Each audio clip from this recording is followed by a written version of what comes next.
It is a romance that has captured the hearts and minds of the world, and after a year of rumors and gossip it seems Britain could again be bracing itself for a royal wedding. This week American actress Meghan Markle, who has been dating Prince Harry since July last year, gave an interview to Vanity Fair in which she dropped the strongest hints yet that the two could be ready to formalize their relationship. "At the end of the day I think it's really simple," she said. "We're two people who are really happy and in love. We're a couple. I'm sure there will be a time when we will have to come forward and present ourselves and have stories to tell, but I hope what people will understand is that this is our time. This is for us. It's part of what makes it so special, that it's just ours, but we're happy. Personally I love a great love story." Following the interview, bookmakers slashed their odds on the couple announcing their engagement before Christmas, with Betfair offering 3/1 on a 2018 wedding. But great love story though it might be, a union between the fifth in line to the throne and the divorcee may not be as straightforward as a declaration of "I do" and big day out at Westminster Abbey. If the couple were to wed, it would represent not only a dramatic shift in royal and constitutional protocol from as recently as 60 years ago, but also emphasize how much the royal family has modernized in the post-Diana era. 7 decades ago Harry and Meghan's marriage would have been unthinkable, according to the Royal Marriages Act, passed in 1772 by George III. Anyone directly in line to the throne must be granted permission from the sovereign before marrying. Although the act was amended in 2011 to include only the first 6 in line to the throne, as fifth in line Harry will still need permission from his grandmother before proposing, and if George III used the law to block or deem illegitimate the marriages of 3 of his sons in the 18th century. Twice in recent history it is a law that has proved devastating for love-struck royals wishing to wed divorcees. In 1936 Edward VIII decided to abdicate in order to marry Wallis Warfield Simpson, a twice-divorced American, as Supreme Governor of the Church of England, whose teachings forbade anyone to marry a divorced person. Any attempt by the king to sidestep the rules for his own gratification would have caused constitutional uproar. He simply could not remain king and marry a divorcee. Edward chose love over duty and announced he was giving up the throne. Less than 2 decades later those same strict rules were to shatter another royal love affair. In 1953, at Queen Elizabeth's coronation, cameras captured the Queen's younger sister Margaret plucking a piece of fluff from the lapel of Group Captain Peter Townsend, her late father's equerry. Townsend was a handsome Second World War hero and speculation mounted that he and the young princess were enjoying an affair. Their relationship was not altogether frowned upon.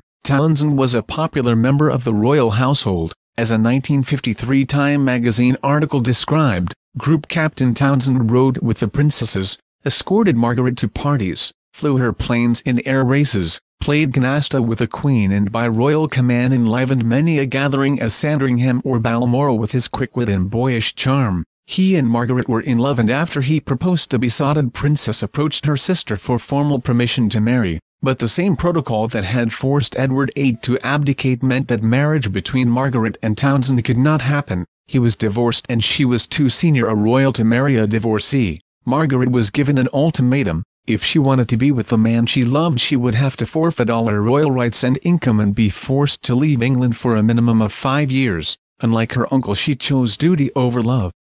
"I would like it to be known that I have decided not to marry Group Captain Peter Townsend," she said in a statement.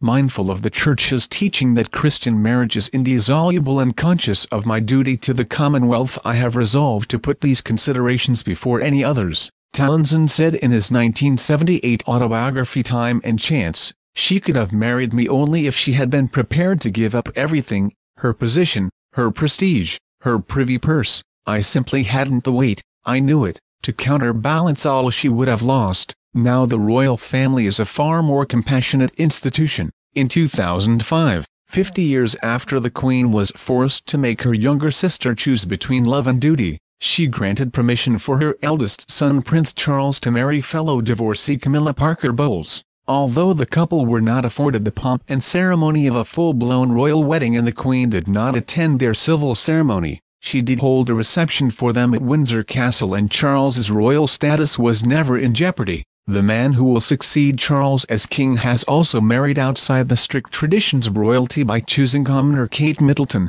rather than a fellow blue blood, and, perhaps following the example of William and Harry's own mother, The Queen used common sense and compassion rather than rigid protocol when granting permission to marry. According to royal biographer Sally Bedell-Smith, the Queen just looked at who Kate was and that she was in love with her grandson and that she knew how to conduct herself with dignity and discretion, and that was the most important thing. The Church of England has also softened its stance on divorce, stating, "We recognize that some marriages do fail for all sorts of sad and painful reasons." The Church of England agreed in 2002 that divorced people could remarry in church under certain circumstances. However, because the Church views marriage to be lifelong, there is no automatic right to do so and it is left to the discretion of the priest.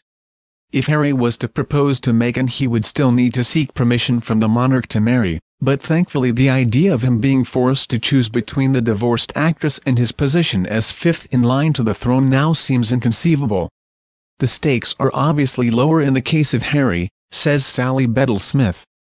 The Queen is remarkably open-minded and she's very tolerant. I would imagine that the Queen's view of this would be, if they're in love and well-suited then they should proceed.